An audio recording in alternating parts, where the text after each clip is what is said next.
La première fois que tu as animé un stage, tu m'as dit oh bah là j'ai parlé pour 2 ans. Ça m'a fait sourire, puis après je me suis dit mais oui c'est vrai que Hervé il est avec sa pierre, alors peut-être tu parlais quand même à Billy de temps en temps, ton chien, mais j'espère à quelques humains quand même, mais il y a vraiment cette notion de silence de la pierre, et il me semble que quand tu nous invites à la sculpture, il y a quelque chose de l'ordre d'être en contact avec ce silence intérieur. Beaucoup de personnes m'ont dit ça m'a posé. Et ils ont même du mal à mettre des mots sur ça m'a posé. Voilà. Ouais. Au-delà de ça, ils peuvent juste faire un. C'est comment pour toi ce.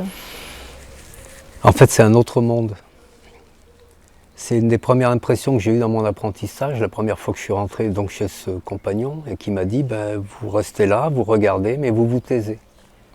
Vous n'intervenez pas dans la vie de l'atelier, vous restez là, simplement. Vous faites discret et vous regardez.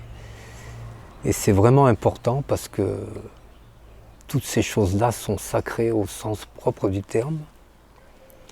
Et il faut le mériter quelque part. On ne peut pas arriver avec ses gros sabots et débarquer là-dedans et faire du bruit et manipuler les choses. Tout est précis, tout a un sens.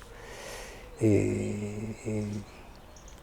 on ne peut pas faire les choses n'importe comment, c'est pas possible. Donc il faut vraiment se mettre, j'en reviens au rythme des pierres, au rythme de tout ça, essayer de comprendre un peu ce qui se passe, ce que ça nous dit et quels sont nos devoirs. Pas nos droits, nos devoirs.